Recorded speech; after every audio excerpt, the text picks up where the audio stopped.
बोलो श्री प्राणनाथ प्यारी की जय। बोलो श्री सद्गुरु महाराज की जय। पन्ना धाम की जय। सर्व सुंदर साथ की जय। प्रथम लागू दो चरनी को, धनिये न छुड़ायो खिन। लाख तली लालेड़िया, मेरे जीव के यही जीवन। इन पांव तले पड़ी रहूं, धनी नजरी खोलो बातन। पलना वालू निरीखूं नेत्रे, मेरे जीव के यही जीवन। मेरे जीव के यही जीवन। बोलो श्री प्राणनाथ प्यारे की जय। बोलो श्री सद्गुरु महाराज की जय। प्रणाम जी संदेशा जी। अब हमारे बीच में सुरक्षा बहन जी हैं, वो अपना भाव रखेंगी वाणी के रूप में। बोलो श्री प्राणनाथ प्यारे की जय। सतगुरु महाराज की जय। पन्ना धाम की जय। सर्व सुंदर साथ की जय। रूहो मेरे तुम्हारा आशिक, रूहो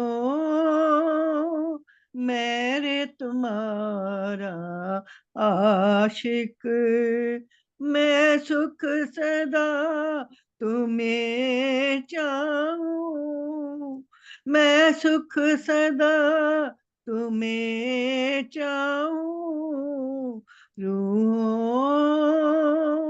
मेरे तुम्हारा आशिक। वास्ते तुम्हारे कई विध के, इश्क अंग उपजाऊं। रूहो मेरे तुम्हारा आशिक। मैं आशिक तुम्हारा कहलाया, मैं आशिक तुम्हारा कहलाया। मैं लिखे लिखे के के ओ माशुक कर लिखे तुमको, माशुक कर लिखे तुमको। सो भी लिए न तुमको। रूहो मेरे तुम्हारा आशिक। मैं सुख सदा तुम्हें चाहूं। रूहो मेरे तुम्हारा आशिक। अवल बीच और आखिर, अवल बीच और आखिर, लिखे तीनों ठोर निशान। ए बी तक हम तुम जाने, ए बी तक हम तुम जाने। भेजी तुमको पहचान। रूहो मेरे तुम्हारा आशिक। मैं सुख सदा तुम्हें चाहूं। रूहो मेरे तुम्हारा आशिक। अवल दोस्ती हक की, अवल दोस्ती हक की, लिखी माहे पुरमा। पीछे दोस्ती बंधन की, पीछे दोस्ती बंधन की, क्यों करी ना पहचान। रूहों मेरे तुम्हारा आशिक, रूहों मेरे तुम्हारा आशिक। शाबाश तुम्हारी देखो अचरज, मोहम्मती मोमिनो देखो अचरज, मोहम्मती मोमिनो। जो बेशक हुए हो तुम, तुम्हें किन दे एती बुजुर्गी, तुम्हें किन दे एती बुजुर्गी। दिल अर्श कर बैठे कसम, रूहों मेरे तुम्हारा आशिक। मैं सुख सदा तुम्हें चाहूं, रूहों मेरे तुम्हारा आशिक। वास्ते तुम्हारे कई बिद के इश्क अंग उपजाऊं, रूहों मेरे तुम्हारा आशिक, रूहों मेरे तुम्हारा आशिक। बोलो श्री प्राणनाथ प्यारे की जय, सतगुरु महाराज की जय।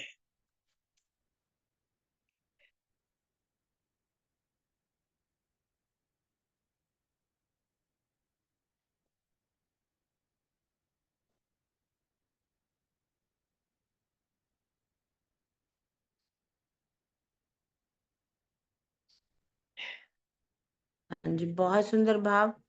रूहो मैं रे तुम्हारा आशिक, मैं सुख सदा तुम्हें चाहूं, वास्ते तुम्हारे कई विध के इश्क अंग उपजाऊं। रूहो मेरे तुम्हारा आशिक। इस से बहुत ही सुंदर भाव हमारी सुरक्षा बहन जी ने रखा। अब हम शुरू करते हैं अपनी खिलवत ग्रंथ। हाँ जी, मीनू के द्वारा। जी दीदी, सरोज दीदी, अपनी हाँ 13 चौपाई चल रही है ना? हाँ, प्रकट 7। प्रकट 7 हम्म, चौपाई 13। 13। शुरू करते हैं। क्यों कर मुर्दे उठसी, क्यों होसी हक दीदार, क्यों कर हिसाब होएसी, ए सब रुअल्लाह खोले द्वार। श्री श्यामा जी ने अपने तारतम ज्ञान से इन सारे भेदों को स्पष्ट कर दिया कि कयामत के समय कब्रों से मुर्दे कैसे उठेंगे तथा उन्हें कैसे अल्लाह ताला का दीदार होगा, किस प्रकार से उनका न्याय किया जाएगा। तो सुंदर साथ जी, कब्रों से मुर्दे उठने का क्या अभिप्राय है? सुंदर साथ बोलेंगे अब साथ साथ। कयामत के निशान हैं, तो ये तारतम ज्ञान से हमें भेद खुल चुके हैं। अनिल भैया आप बोलो, कब्रों से मुटने का क्या मतलब है? प्रणाम जी दीदी, प्रणाम जी सुंदर साथ जी। जी कब्रों से मुर्दे उठना मतलब ये जो हमारा शरीर है, जो हमारा ये पंचभौतिक शरीर है, उसमें जीव भी है और आत्मा भी है। जब तक उनको ज्ञान नहीं मिलता, यानी जीव को या आत्मा को ज्ञान नहीं मिलता, तब तक वो अज्ञानी है, यानी मुर्दे के समान है। लेकिन जब उसे ज्ञान मिल जाता है तो ये शरीर में से जो आत्मा जागृत हो जाती है तो वो जागृत कहलाती है। ये बाह्य रीत से हम सुन जाने कि मुर्दे जो मर जाने के बाद दफनाए जाते हैं वो कभी भी उठने वाले नहीं है, वो तो मिट्टी में मिल जाएंगे। लेकिन ये शरीर रूपी मुर्दा है, उसमें जो ज्ञान मिलेगा और जागृत होगा तो उसे ही कहा है कब्र से मुर्दे उठना। प्रणाम जी। प्रणाम जी। हाँ जी, किरण दीदी कुछ भी रह जाए तो आप उसको आगे कर लेना, मैं इसके आगे वो भी पढ़ रही हूँ। भावार्थ। तारतम्य ज्ञान के प्रकाश से शरीर में स्थित जीव जागृत होकर धनी की पहचान कर लेगा। इसे ही कब्रों से मुर्दों का जीवित होकर उठना कहते हैं। वाणी के उजाले में जागृत होने वाले जाहिर रूप में परब्रह्म स्वरूप श्री प्राणनाथ जी का दर्शन करेंगे जाहिर रूप में, तथा बातूनी रूप में क्या करेंगे? ध्यान के द्वारा युगल स्वरूप का दर्शन करेंगे। ज्ञान दृष्टि से सबका न्याय यहाँ होगा तथा करनी के अनुसार न्याय योग माया के ब्रह्मांड में होगा। ज्ञान दृष्टि से सबका न्याय यहाँ होगा तथा करनी के अनुसार जो न्याय होगा वो कहाँ होगा? योग माया के ब्रह्मांड में होगा। तो ये सारे भेद श्यामा जी ने अपने दूसरे जामे श्री महाराज जी के तन में खोल दिए। ठीक है। केते दिन क्यामत के, क्यों क्यामत के निशान ये सब कछुए ना रही जो लिखी बीच कुरान। क्यामत में अभी कितने दिन बाकी हैं और क्यामत के 7 निशान कौन कौन से हैं? कुरान में ये बातें संकेतों में लिखी हैं जिनके भेद खुल जाने पर अब किसी भी प्रकार का कोई संशय नहीं रह गया। तो इसका आंसर क्या होगा कि क्यामत में अभी कितने दिन बाकी हैं? क्यों क्यामत के निशान? 7 निशान भी एक बार ही अपन बोल देंगे कि 7 निशान कौन कौन से हैं। हम्म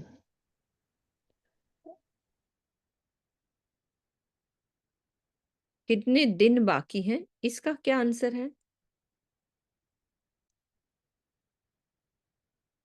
क्यामत में अभी कितने दिन बाकी हैं और क्यामत के 7 निशान कौन कौन से हैं?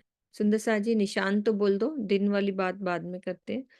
कौन कौन से हैं जिसको जितने याद हैं बोलो। हाँ जी सुनीता दीदी खोलो आप।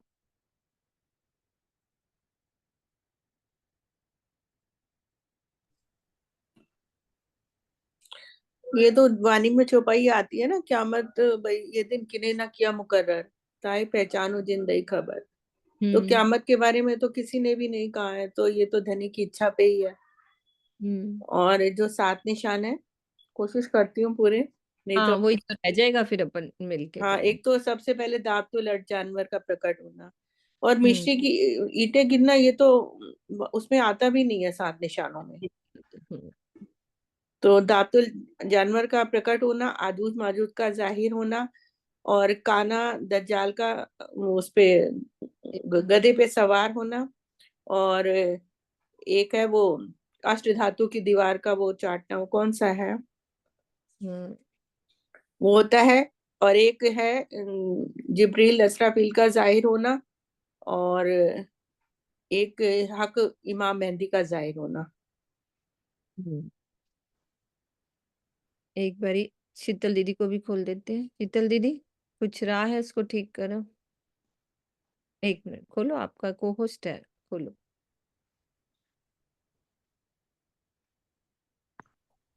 हाँ जी, प्रणाम जी। बस यही है, उसमें और एक आगे मगरब से सूरज का उगना, हाँ, मगरब से सूरज, बस यही एक कहने रह वाली गया था। थी। हाँ ये मगरब से सूरज, आजुज माजुज का जाहिर होना, दातुल अर्ज का है, अष्टधात की दीवार हो गई, और ये अभी असराफील और जगराइल का जाहिर होना, जो दीदी ने बाकी बता ही दिया, सब यही है। बस एक रह गया था, ठीक मगरब से सूरज का उगना। हाँ जी। ठीक है, वीना दीदी आप भी बोल दो, रिपीट हो जाएगा। ये धूमकेतु तारे का भी दिखाई देना, ये क्या है? ये भी निशान ही है ना? नहीं ये उसमें मतलब कुरान के उसमें नहीं, थोड़ी। ये विजयनाथ निष्कलंक स्वरूप के समय का है। वो तो ये 1735 में जब जाहिर हुए तब का था निशान। ये क्या उसमें नहीं है अपने में नहीं आता, 7 निशानों में नहीं आता ये। निशान? वैसे तो कितने ही है निशान, वो तो बहुत सारे हो जाएंगे वो वाले तो। अनिल भैया आप क्या कह रहे हो?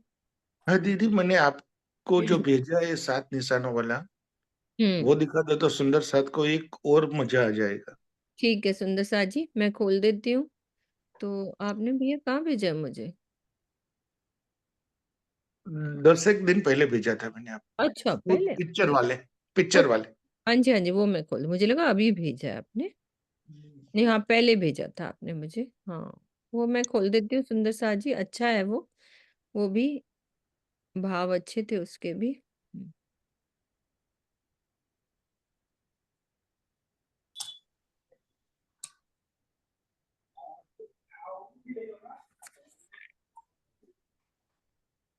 मेरे ख्याल मेरे फोन में है, देखना अनिल भैया, दोबारा भेजना, 1 मिनट जल्दी से।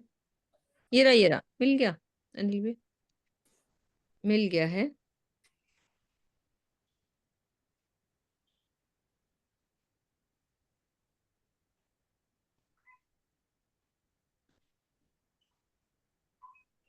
ये पहला, ये दूसरा नंबर लिखा है,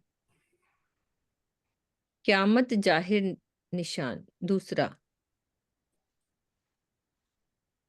सीरियल वाइज नहीं थे क्या अनिल भैया? यही से शुरू कर देते। 1 मिनट आपको खोलती हूँ मैं। दीदी सीरियल वाइज नहीं है, वो जैसे आए वैसे ही मैंने आपको भेज दिया कोई बात सिलसिला। नहीं, वो तो कोई भी बोल दो पहले।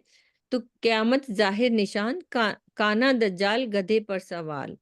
कुरान में उल्लेख है कि क्यामत के समय में दज्जाल गधे पर सवार होगा और उसकी एक ही आंख होगी, अर्थात परमात्मा को देखने वाली आत्मदृष्टि नहीं होगी। दज्जाल के गधे का कद आसमान तक ऊंचा होगा और इस दुनिया के 7 समुंदर के जल उसकी जांग तक नहीं पहुंचते। प्राणनाथ जी ने तारतम वाणी के प्रकाश में ये खुलासा किया कि आसमान तक पहुंचने वाले दज्जाल का अर्थ शून्य निराकार से उत्पन्न हुई समस्त सृष्टि से है, जिसमें अज्ञानता फैली हुई है। तो ये मार्फत सागर की चौपाई भी है ये वाली। अब नेक्स्ट वाला है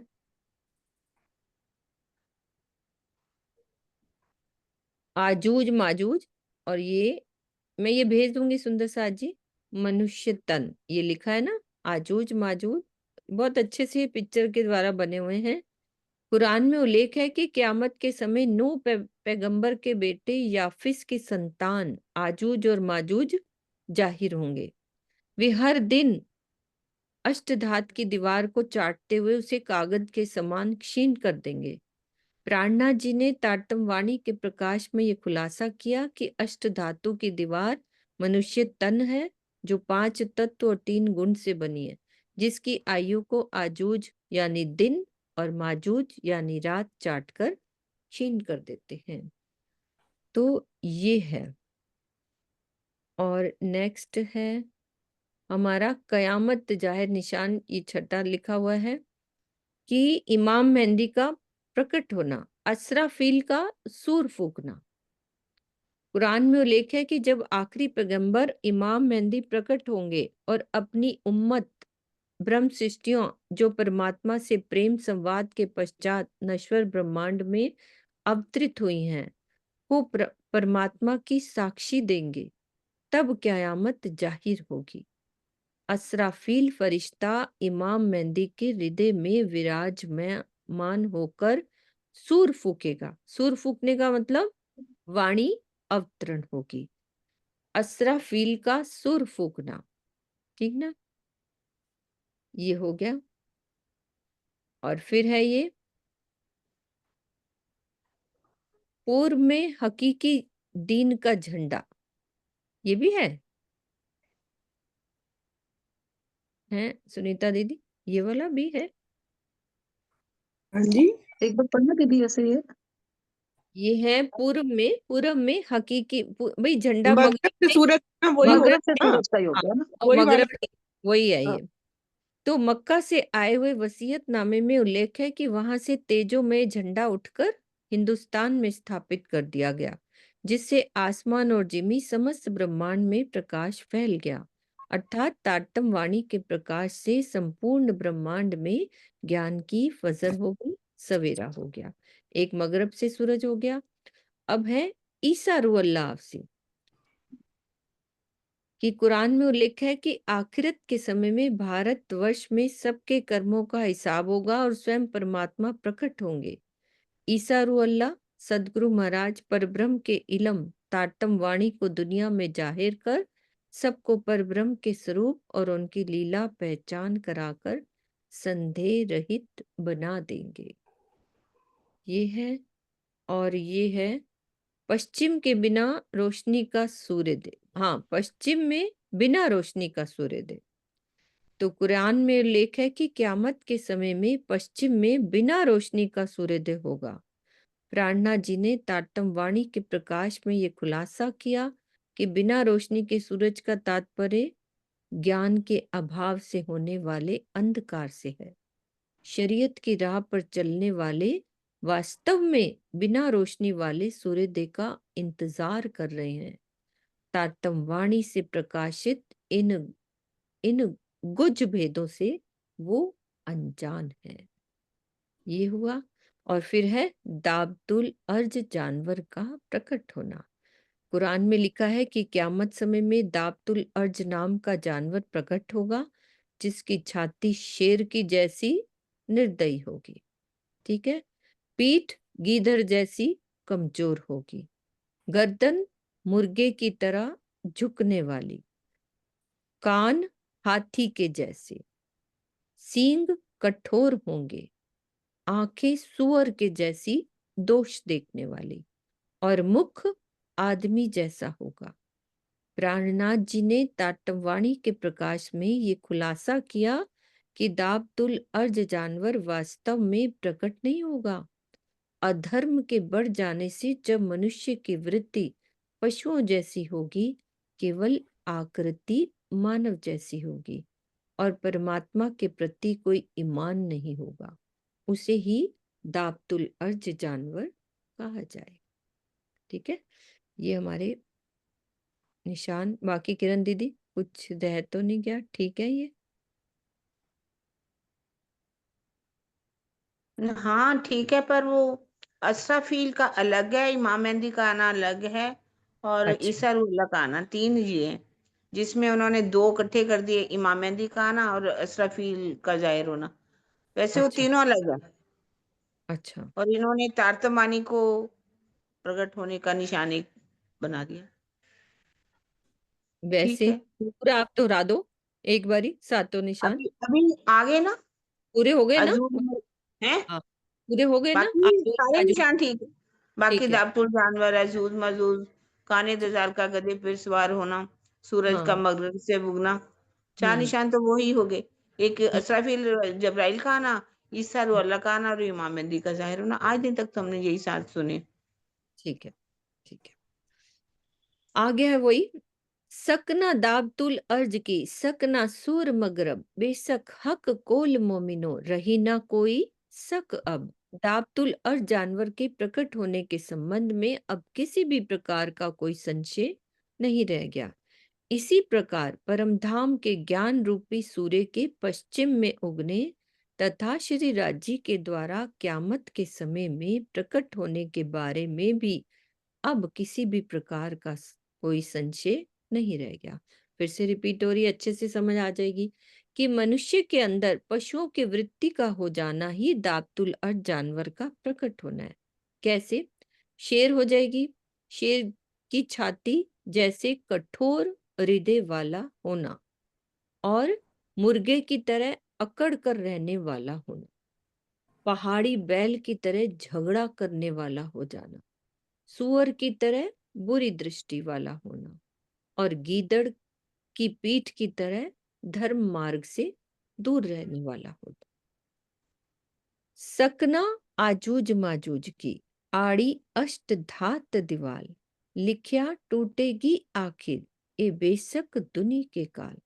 तो कुरान में वर्णित है कि जब आजूज माजूज जाहिर होंगे तो वो अष्ट धातु की दीवाल को चाट कर पतली कर देंगे। अंत में वो गिर जाएगी और सारे संसार का प्रलय हो जाएगा। ये दोनों सारे संसार के लिए काल स्वरूप है। इसके रहस्य भी विदित हो गए हैं। अब किसी भी प्रकार का कोई संशय नहीं रह गया। अब क्या रहस्य है, इसको भी और अच्छे से समझते हैं। दिन और रात्रि ही हमारे याजूज माजूज हैं, जो सबकी आयु को क्षीण कर रहे हैं। अष्ट धातुओं में क्या क्या आता है हमारा? रस, रक्त, मांस, मेद, अस्थि, मज्जा, शुक्र और ओज से बना हुआ ये शरीर ही हमारा अष्ट धातु की दीवार है जो दिन और रात उसको खाते रहते हैं, और जब आयु क्षीण हो जाती है तो वो गिर जाती है।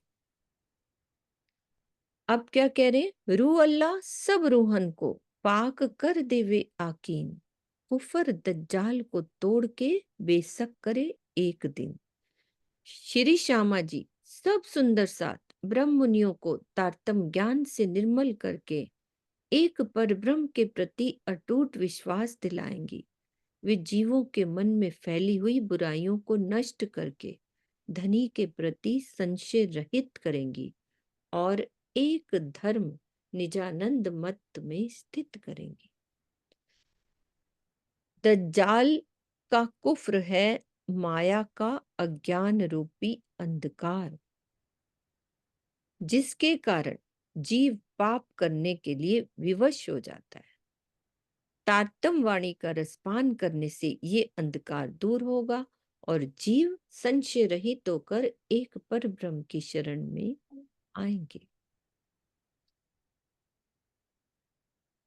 ल्याया ईसा वास्ते मोमिनो बेशक बका न्यामत, करे हक जात पर सिजदा, इमाम मोमिनो इमामत।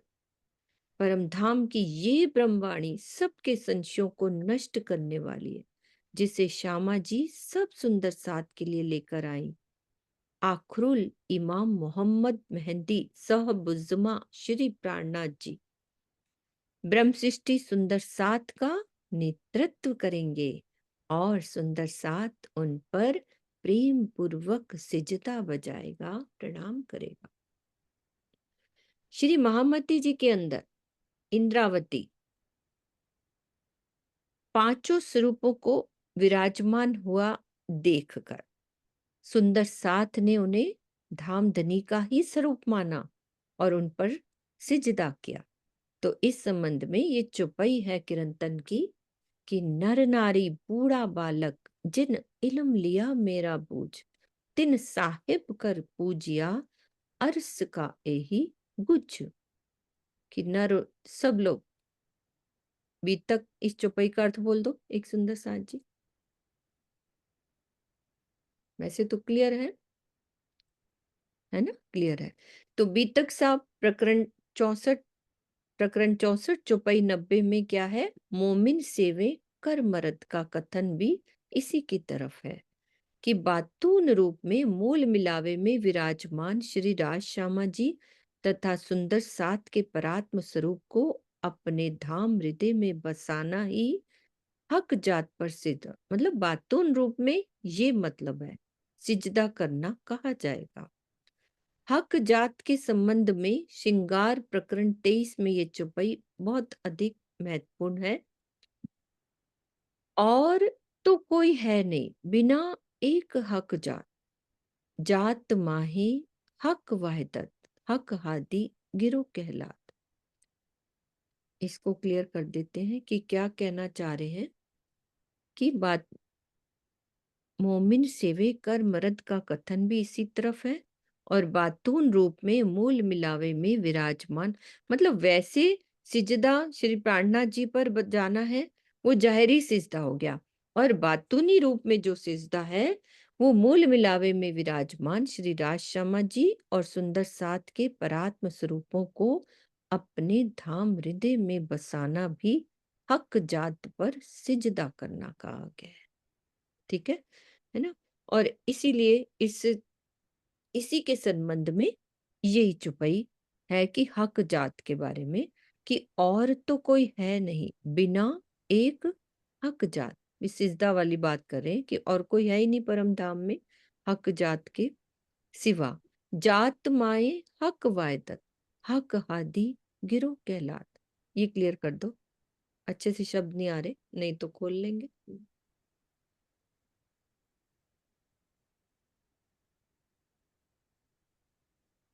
भाई परम धाम की रूहों में हक वाहिदत है, सबके अंदर एक ही दिल काम करता है, तभी वो गिरोह कहा कहलाते गया ना कि परम धाम में मूल मिलावे में राजी श्यामा जी और सखियों के से अलावा कोई है ही नहीं, हैं। और इनको ही श्यामा जी और सखियों को सुंदर साथ को ही हक जात कह दिया।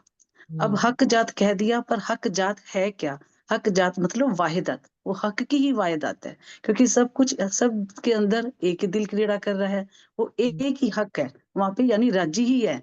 राज्य का दिल ही सभी रूहों के अंदर, श्यामा जी के अंदर क्रीड़ा कर रहा है। इसलिए हक जात कहकर ये कहा गया, जात माई हक वाहिदत, कि वो जात भी क्या है, हक की वाहिदत ही है, राज्य की वाहिदत सबके अंदर है। हक हादी, हक रांची, हादी मतलब श्यामा माँ जी महारानी, गिरो मतलब सुंदर साथ, ये सब एक ही हक जात के अंदर आते हैं, यानी राज्य की वाहिदत के अंदर ही आते हैं। यही बात। तो ना कि खातून रूप में इन पर हक जात पर सिजदा करना, यानी परात्म के स्वरूपों को धाम हृदय में बसाना, तो हक जात के संबंध में ये चौपाई है। मूल मिलावे में विराजमान श्री राज जी, श्यामा जी तथा सुंदर सात के परात्म स्वरूपों को अपने धाम हृदय में बसाना भी हक जात पर सिजदा करना कहा जाएगा, जो चितवन के द्वारा ये ली जाती है ना, वो यानी बात है। यहाँ पे जायरी अगर हम देखें तो मूल मिलावा, देखो रागनी प्रमाण का मूल मिलावा पन्ना जी कहते हैं, तो वहां पे श्री प्राणनाथ जी बैठे हैं, लेकिन वास्तव में अगर बातूनी भाव ले तो ये हमारा सिजदा कहाँ पहुंचता है? परम परम धाम निरंग मॉल के अंदर मूल मिलावे में, जहाँ राज्य श्यामा जी और सखिया बैठी हैं, सब वो एक ही हक जात है, एक ही वायदत है, यानी ऑल इन ऑल राज्य ही है। जी यही कहना जी। प्रणाम जी। नाम जी। सक ना किसी अर्स की, सक ना नूर मकान, सक ना बेचून बेचगुन, सक ना चार आसमान। तारतम ज्ञान के अवतरित होने से तीनों धाम, बैकुंठ, अक्षरधाम और परमधाम के संबंध में कोई भी संशय नहीं रहा। अक्षरधाम कहाँ है, निराकार क्या है, निर्गुण क्या है, चारों आकाश नासूत मलकूत जबरूत तथा लाहूत कहाँ है, इस संबंध में किसी भी प्रकार का संशय नहीं रहा। तो इसमें कोई क्वेश्चन समझाने वाला तो नहीं है। निराकार क्या है, निर्गुण क्या है, अक्षरधाम तो पता है, बैकुंठ का भी हो गया पता है। एक बार रिवाइज कर दो इसको सारा। सुनीता दीदी, कोई और सुंदर साथ बोलो, सुनीता दीदी और शीतल दीदी के अलावा। हाँ, रेडमी के नाम से है। एक मिनट खोलती हूँ मैं, प्रतिभा बोलो। प्रणाम जी दीदी, प्रणाम जी सुंदर सर जी। बैकुंठ तो सभी को पता है, जो 6 लोक नीचे हैं, 6 लोक ऊपर हैं, उससे उसकी सबसे ऊपर जो है बिल्कुल सूक्ष्म में जो है बैकुंठ विराजमान है, बैकुंठ धाम है, जो कि इसी निराकार ब्रह्मांड के अंदर अक्षरधाम जो है, जो निराकार शून्य है, यानी 7 शून्य और आगे जो निराकार शून्य मंडल से आगे जो 7 शून्य जहाँ पर जो वो बैठे हुए हैं आदि नारायण, उससे ऊपर जब योग माया का ब्रह्मांड शुरू होता है, वो अक्षरधाम कहलाता है। उसे योग माया का ब्रह्मांड भी कहते हैं, लेकिन अक्षरधाम वास्तव में परम धाम के अंदर ही है, जहाँ पर अक्षर ब्रह्म विराजमान है, यानी अक्षर ब्रह्म रहते हैं। जहाँ अक्षर ब्रह्म का निवास स्थान है, वही अक्षरधाम कहा है, परम धाम के अंदर ही। परम धाम जो दिव्य ब्रह्मपुर धाम है, जहाँ जिसको रंग महल कहा है, उस रंग महल के अंदर हकीकत रूप में श्यामा जी, सखियां और श्री राजी अक्षर ब्रह्म और उनकी जो अर्धांगिनी है महालक्ष्मी विराजमान है, लेकिन हक जात जो है केवल बातूनी रूप में श्री राजी महाराज के लिए कहा गया है। अब आगे कहते हैं कि अक्षरधाम कहाँ है। अक्षरधाम अभी आपको बताया कि अक्षरधाम परम धाम के अंदर ही है, जहाँ अक्षर ब्रह्म रहते हैं। निराकार क्या है, निराकार ये जो अज्ञानता का अंधकार से भरपूर जो शून्य है, जहाँ पर कुछ भी नहीं है, उसको निराकार कहा है। यानी यहाँ जो इस 6 लोक नीचे और 6 लोक ऊपर, यानी 12 यानी 13 लोक के जो जितने भी शब्द हैं, जो भी कुछ है, वो सब इस निराकार ब्रह्मांड में आकर के समा जाते हैं।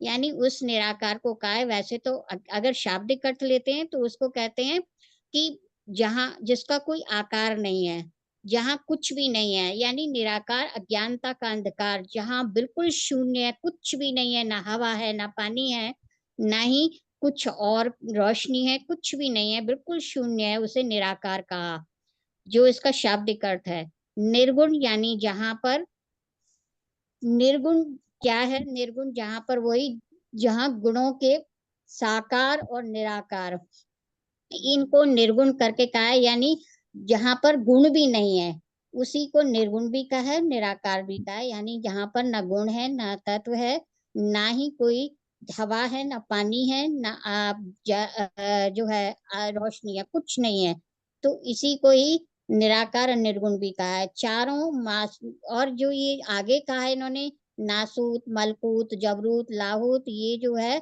अरबी फारसी के शब्द हैं, जिनको हिंदी भाषा में, हमारे हिंदुस्तानी भाषा में जो है नासूत को तो जो है मृत्यु लोक का है, मलकूत बैकुंठ को का है, जबरूत अक्षरधाम को का है, और लाहौत दिव्य ब्रह्मपुर धाम परम धाम को का है। सुंदर साथ जी, प्रेम प्रणाम जी।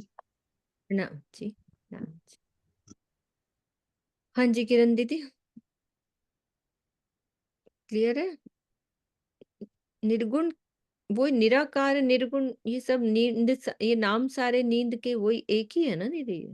हाँ, मोह ज्ञान भ्रमना कर्म ज्ञान, कालोशन, कर्म ये काल नाम और सारे नींद के नींद। निराकार गुण। ठीक बता दिया उसने, सही बताया ठीक है, बिल्कुल प्रतिभा ने, बिल्कुल ठीक। बिल्कुल ठीक। चलते हैं सुंदर साथ जी। कहूँ बेशक तिन का बेवरा, नासूती मलकूत, नासक आसमान जबरूत, नासक आसमान लहूत। इन चारों आकाश का विवरण मैं बेशक होकर कर रही हूँ। मृत्युलोक और बैकुंठ तो अक्षर जगत से संबंधित है।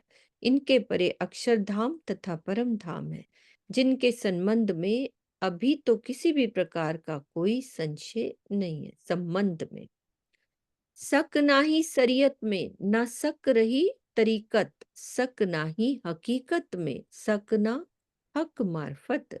तारतम वाणी के द्वारा इंद्रियों से होने वाले कर्म कांड तथा हृदय से होने वाली उपासना में किसी भी प्रकार का संशय नहीं रह गया। इंद्रियों से करते हैं तो वो शरीयत हो जाती है।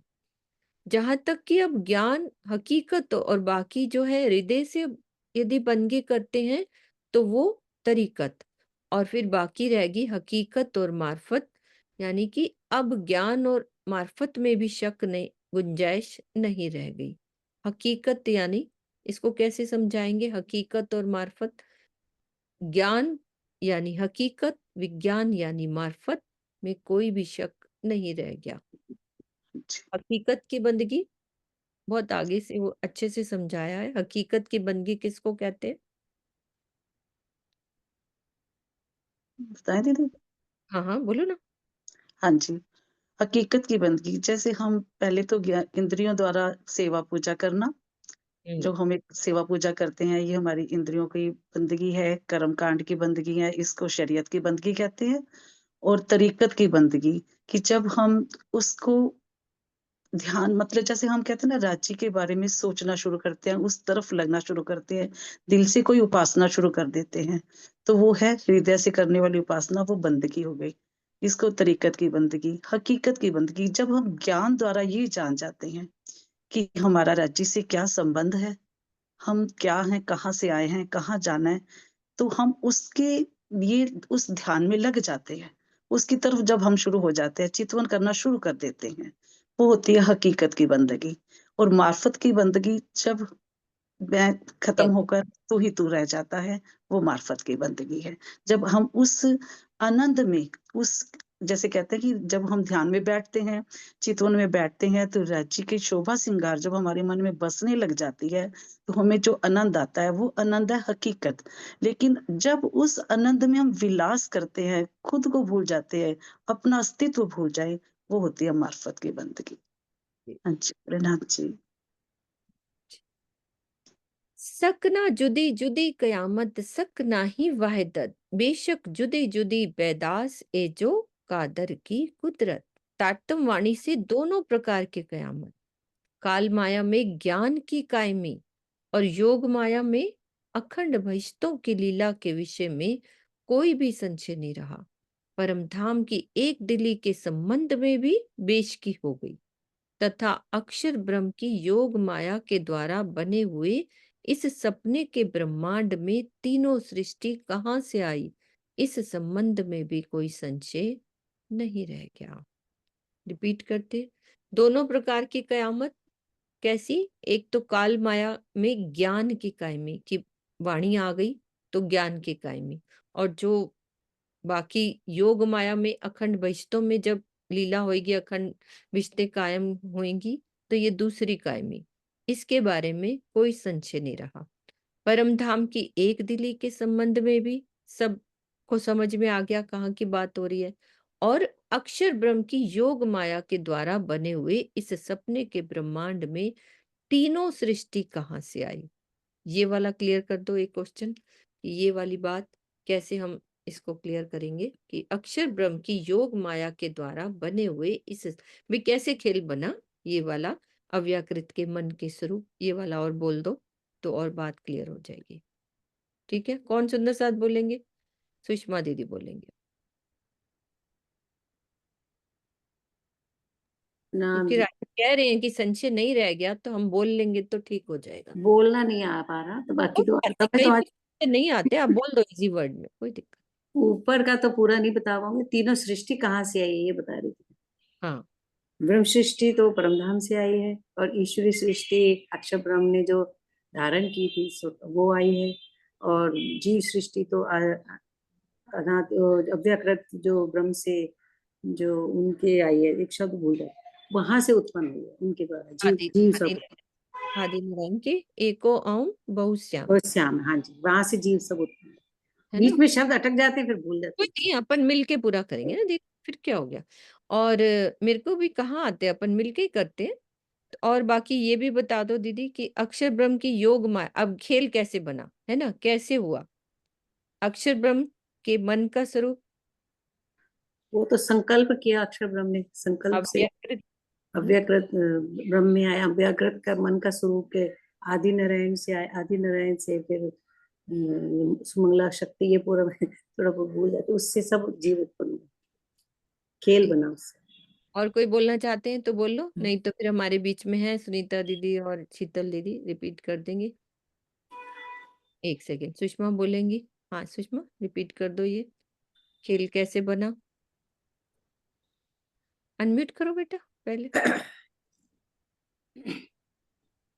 प्रणाम जी सर, मैं बोलने का प्रयास करूंगी राज्य की कृपा करो, से। कुछ नहीं होता, गलत होएगा तो दीदी ठीक कर देंगे, उसमें क्या है। जैसे अक्षर ब्रह्म का मन अव्यकृत है, उसने जैसे संकल्प किया और संकल्प से जैसे अव्यकृत मन ने मोह सागर में प्रवेश किया तो उसने आदि नारायण का रूप ले लिया और उसने कहा कि एको एम बहुश्याम, कि मैं एक हूं और अनेक हो जाऊं। ऐसे सृष्टि का मतलब सृष्टि बनी। और इसमें तीन सृष्टियां, जैसे जीव सृष्टि तो बैकुंठ से आई ना, और ईश्वरी सृष्टि मतलब बेहद मंडल से सतस्वरूप के महाकारण में है ना। वो तो और अखंड, सुरताएं भी तो वहीं से आई ना। हाँ, सुनता है तो है सत्स्वरूप से। और ब्रह्म सृष्टि परमधाम से आई ना। मैंने बोली गलती हुई तो मुझे बताना। अभी कल हमारे सब सुंदर साथ इसको और क्लियर कर देंगे। सुनीता दीदी रिपीट कर दो इस सही चीज। बोला उसने, सही तो हाँ, बोला। सही हाँ, बोला, कहीं पे है ना, ठीक है ना। सही बोला। चले आगे चले। सकना सही है सुषमा, कोई दिक्कत नहीं, आप बोल लेते हो, आपको जानते हो सब, आपको शक नहीं है ना। सकना पहचान रसूल की जो कही तीन सूरत, बसरी मलकी और हक्की जो जाहिर होसी आखिरत। रसूल मोहम्मद साहिब की पहचान के संबंध में अब कोई एक सेकेंड उनको म्यूट कर दो, कोई भी संशय नहीं रह गया। मोहम्मद साहब की तीन सूरतें, यानी मसरी का मतलब मोहम्मद साहब, मलकी यानी सदगुरु धनी श्री देवचंद्र जी, और हक्की स्वरूप यानी श्री प्राणनाथ जी हैं। ये तीनों सूरतें क्यामत के समय जाहिर होंगी। तो रसूल मोहम्मद की तीन सूरतों का अर्थ ये नहीं समझना चाहिए कि मोहम्मद साहिब अक्षर ब्रह्म की आत्मा ही मल की सूरत या हक की सूरत के रूप में प्रकट हुए। वस्तुतः रसूल शब्द का अर्थ होता है संदेशवाहक, और मोहम्मद शब्द क्या है? उपाधि है ना, जिसका तात्पर्य होता है महिमा से परे। श्री राज जी के हुक्म ने ही तीनों सूरतें धारण की। इन तीनों सूरतों द्वारा खुदाई इल्म संसार में अवतरित हुआ और इनकी महिमा सर्वोपरि है। इसीलिए मोहम्मद कह दिया ना, महिमा से परे। इसीलिए इन्हें रसूल या मोहम्मद की सूरतें कहते हैं। बसरी सूरत में अक्षर की आत्मा, ठीक है, मलकी सूरत में श्यामा जी की आत्मा, तथा हक की सूरत में श्री इंद्रावती जी की आत्मा रही है। इसीलिए अक्षर की आत्मा को मलकी सूरत के रूप में नहीं कहा जा सकता। वाणी के अवतरण से तीनों सूरतों की वास्तविकता जाहिर हुई है। चौथे चरण में यही बात दर्शाई गई है। बिल्कुल। चौथा चरण है ना, जो जाहिर होसी आखिरत, ये बात कही। अच्छे से क्लियर होगी ये वाली बात। अब आगे चलते हैं। सकना जब्राइल में और सकना मैकाइल, सकना सूर बजाएगी, सकना असराफील। एक एक शब्द जो हम वाणी में पढ़ते हैं उसी को क्लियर कर रहे हैं कि अब कोई शक नहीं रह गया। धनी के जोश जिब्रील और ब्रह्मा जी मैकाइल के संबंध में कोई भी संशय नहीं रहा। अक्षर ब्रह्म की जागृत बुद्धि के फरिश्ते कौन है? इसराफील। और उसके द्वारा सूर फूकने का मतलब ज्ञान का बुगुल बजाना, वाणी का अवतरण होना के संबंध में कोई संशय नहीं बचा। तो धनी का जोश जिब्राइल और ब्रह्मा जी को क्या कह दिया? मिकाइल। ये अलग से ब्रह्मा जी का ही लिया है। तो ब्रह्मा विष्णु महेश वाली बात कह रहे हैं ना, है ना, वही बात कह रहे हैं। मिकाइल क्यों शीतल दीदी? मुझे तो वही लग रहा है, बस ये मिकाइल ब्रह्मा विष्णु महेश के लिए आएगा ना। आगे शायद दूसरा आ जाए। यही है। देखिए 5 यही फरिश्ते हैं ना, असराफील, जिब्राइल, मिकाइल, अजराइल, और असराफील, जिब्रील, मिकाइल, अजाजील, अजराइल और मिकाइल। 5 हो गए ना, 5 फरिश्तों के बारे में कहा। यहाँ पे ये अभी ब्रह्मा 3 विष्णु बात महेश। कही ना दीदी, जब्राइल, मिकाइल और असराफील, है ना, अभी 3 की बात की है इसमें। इनकी बात करिए। एक ब्रह्म दीदी अजाजील भी तो रह गया ना, अजाजील। भी आगे शायद अजराइल, आज। इजराइल और अजाजिल हाँ कौन रह गए? वो 2 रह गए। 2 रह गए। ठीक है, वो आ जाएगा। तकना अरवाएं अरस की जो 3 बेर उतरे, लैल में आए जिन वास्ते कछु छक सक न रही ए। परमधाम की ब्रह्म सृष्टियां माया का खेल देखने के लिए लैल तुल कद्र की रात, यानी लैल यानी ब्रिज, तुल यानी रास और कद्र की रात जागनी। ब्रज ऐसे रास नहीं बोलते, इसको ऐसा नहीं ऐसे नहीं बोलते बोलते, नहीं पूरा इकट्ठा ही होता है। हैं। ये नहीं, इकट्ठा ही लैलपुर कदर की रात इसको कहते हैं। मतलब इसका ब्रिज। अलग अलग अर्थ नहीं है। अज्ञानता की, मोह की वो लंबी रात्रि, अच्छा, जिसके 3 तकरार कहे गए हैं, ब्रिज, रास और ये जागनी। अलग अलग लिखा है तो ऐसे होगा। नहीं नहीं, नहीं, ऐसा नहीं। पूरा इकट्ठा है, ब्रिज रास और जागनी, है ना, 3 इकट्ठी बात। पार्ट हो गए ना, उसके 3 पार्ट हो गए। हाँ, मतलब ये रात एक है, लाल तुल कदर हाँ पार्ट उसके 3 3 हो है। गए। लैलतुल लैल कदर अज्ञानता की रात यानी लंबी रात, और उसके अच्छा, 3 पार्ट है ब्रिज रास और जागनी। 3 पार्ट हो गए। ब्रिज रास और जागनी के ब्रह्मांड में 3 बार उतरे। इस विषय में अब सारे संशय निवृत्त हो गए। यद्यपि योग माया के ब्रह्मांड में काल माया जैसी नींद नहीं है, फिर भी घर की पहचान ना होने से उसे भी लैल की रात्रि ही माना गया है। योग माया की भी उसके अंदर लैल की रात्रि माना। बहुत सकना, सुंदर क्लियर किया है इसमें हाँ दीदी ने। भाई, योग उसको माया भी यही कह दिया ना, क्योंकि रास हमने वही खेली ना दीदी, योग माया के ब्रह्मांड में, इसीलिए यहाँ भी तक कि धनी देवचंद्र जी की भी हाँ। अज्ञानता की रात कही गई है, वो भी रात्रि में ही आता है। वो तो तीसरे पार्ट में ही आ गई ना।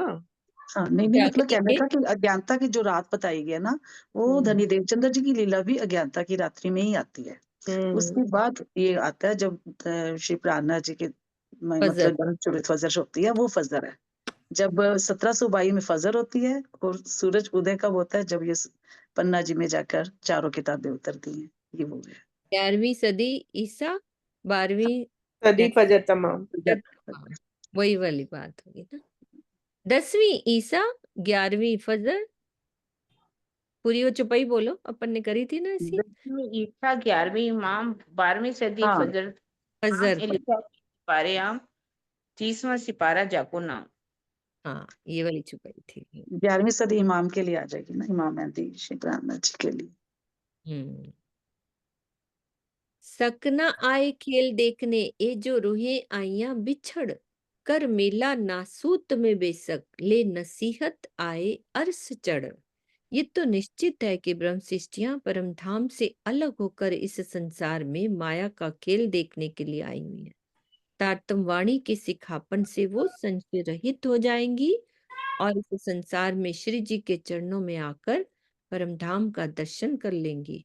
महाप्रलय के पश्चात वो पुनः अपने धाम जाएंगी।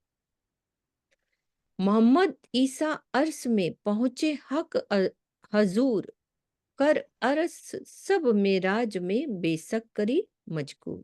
इस बात में अब किसी भी प्रकार का संशय नहीं है कि मोहम्मद के रूप में विराजमान अक्षर ब्रह्म की आत्मा ने तथा सदगुरु धनी श्री देवचंद्र जी के अंदर विराजमान श्यामा जी की आत्मा ने परम धाम जाकर श्री राज जी का दर्शन प्राप्त किया। दर्शन के समय उन्होंने ब्रह्म सृष्टियों के संबंध में चर्चा की और धनी से प्रार्थना की। अच्छा, दोनों की बात कैसे? मोहम्मद साहब के तो मेराज वाला हुआ कि 90,000 हरफ सुने, है ना, वो सब बातें हुई। और धनी श्री देवचंद्र जी का क्या रहेगा इसमें? उनको भी तो धनी कहा गया देवचंद्र जी को गाय हाँ, मिलाओ तुम रूह अल्लाह, रूहें जो हाँ, मेरी आज कि रब जब किया प्यार वाली कहियो के लाया। हक। जाओ जगा के लाओ 12,000 आत्माएं तुम्हारे, तुम अकेली नहीं आई हुई हो परमधाम से, तुम्हारे साथ हम्म। 12,000 आत्माएं भी आई हुई। वो कहाँ है धनी? ये सारी हाँ, बातें होती है ना, तो ये बातें के बारे में कहा गया। हम्म, दर्शन भी किया और बातें भी की। दोनों दोनों की बात कर दी ना। मोहम्मद ईसा अर्श में पहुंचे हक हजूर, मोहम्मद और ईसा, ठीक है, दोनों की बात हुई। आ गई वो तो बात, भावार्थ में ही आ गई।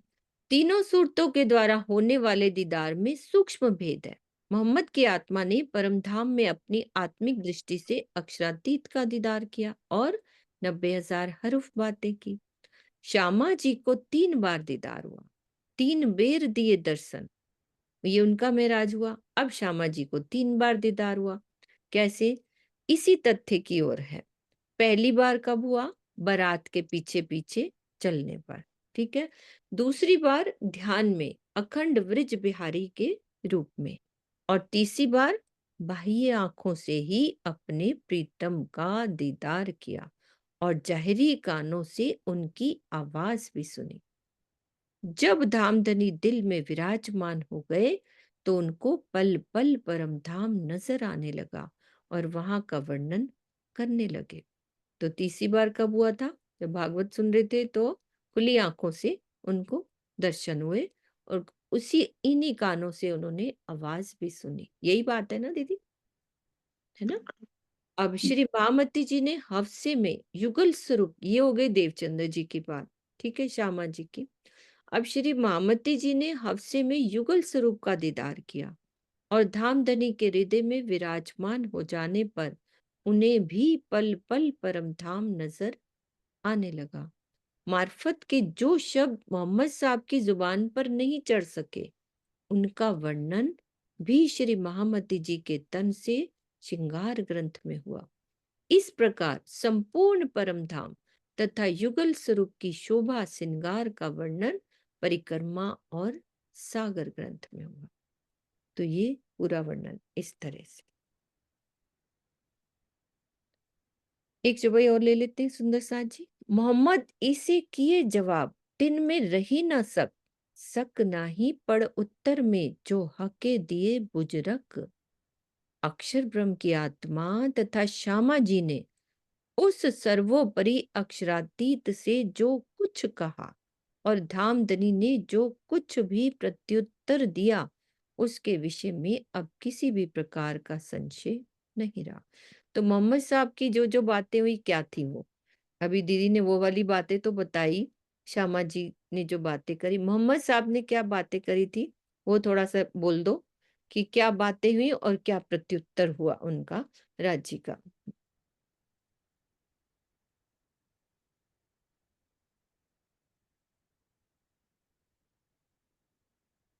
अक्षर ब्रह्म की आत्मा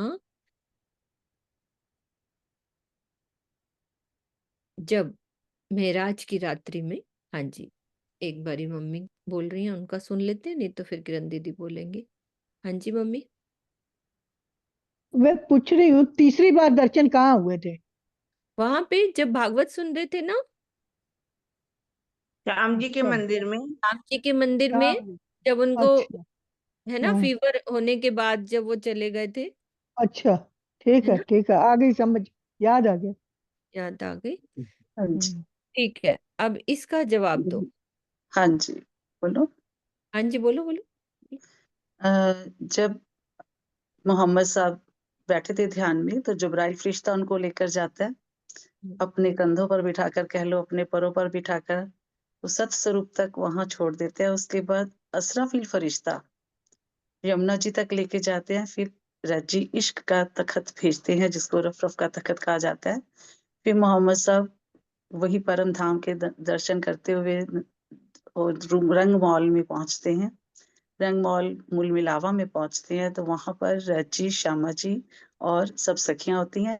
पर सिर्फ रज्जी ही जागृत होते हैं। श्यामा जी और सखियां सबको कहते हैं ना, मुंह पर कुलफ लगा होता है, गिरफ्त लगा। तो फरामोशी का उनका फरामोशी का पर्दा उन पे होता है। तब वो मोहम्मद साहब के साथ उनकी वार्तालाप होती है। रांची रांची के जो नूरी रूप को देखकर, उनके केशों को देखकर उनको ऐसे लगता है कि ये तो सब मैंने पहले ही देखा हुआ है, कि वही नूरी केश, वही नूरी नजरें, नहीं नूरी मुखार बिंदु देखकर वो बड़े मतलब कह लो आनंदित होते हैं। तो वहां पर फिर रांची उनसे वार्तालाप करते हैं, तो पूछते हैं कि ये सब कौन है। मोहम्मद साहब पूछते हैं कि ये सब कौन है। उन्हें बोला कि ये तेरी उम्मत है, तो ये मेरी उम्मत है, तो इनके मुंह पर कुलफ क्यों लगा हुआ है। तो इन्होंने एक गुनाह किया, इसलिए इनके मुंह पर कुलफ लगा हुआ है। तो ये बातें उनकी होती है। तो फिर ये कैसे जागृत होंगी, तो कहते हैं कि ये अब तेरी उम्मत है, तूने ही जगाना है। तो फिर इनके ऐसे शायद मुझे लगता है, अब यहाँ तक तो इतना है कि 90,000 फिर हरफों में बातें होती हैं, और ये कहा जाता है कि 30,000 तुम जाहिर करोगे, ये जैसे, और 30,000 शब्द जो खैरियत पात्र थी, होगा, खैरियत। हाँ जी, जो पात्र होगा उसी को ही देगा। तो उसके बाद 30,000 शब्द मैं हरफ मैं खुद आकर बयान करूंगा। ये बातें उनके साथ होती है मोहम्मद साहब सिखे राजी की। यही मुझे इतना ही पता है, बाकी दीदी बताएंगे, किरण दीदी। हाँ से जी। आपने समझा दिया दीदी, बहुत अच्छे से।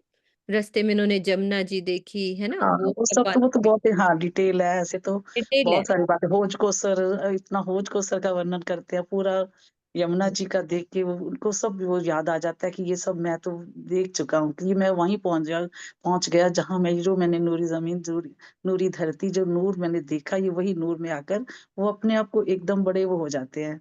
तो ये तो काफी डिटेल में है, इसके लिए चुपाइयाँ। आपने हाँ जी, चित्वन करवाई शीतल दीदी कि वो ऐसे गए उन्होंने ये हाँ जी, देखा, ये बात, हाँ बिल्कुल बिल्कुल, पूरी चित्वन है उनकी। हाँ जी पूरी चित्रण है। दीदी कुछ रह गया? नहीं नहीं। ठीक है, बाकी श्यामा जी के जो ये जवाब हुए, ये तो हमारे आता ही है ना, उसमें क्या क्या जवाब हुए, वो सब तारतम्य में जो बातें होती है ना, वो सब बातें ही तो हैं वो जो वाली। सारे प्रश्न होते हैं, उन प्रश्नों का उत्तर होता है, मैं कौन हूँ, कहाँ से आया हूँ, कैसे, वो सारे। हाँ जी। ठीक है सुंदर साथ जी, शक नहीं, अब किसी चीज का शक नहीं है। सब सुंदर साथ ने जो जो शक थे वो भी पूरे हो गए। सब सुंदर साथ वाणी से जवाब दे रहे हैं, वाणी के हिसाब से हम चौपाई दोहराते हैं। मोहम्मद इसे किए जवाब, तिन में रही ना शक। शक नहीं पड़ उत्तर में, जो हके दिए बुजरक। जो हके दिए बुजरक। बोलो श्री प्राणनाथ प्यारे की जय। सदगुरु महाराज की जय। प्रणाम जी, सब सुंदर साथ को प्रणाम जी। हम जी सबको ईश्वर सुंदर साथ के शीर्षक में प्रेम प्रणाम जी। प्रेम प्रणाम जी।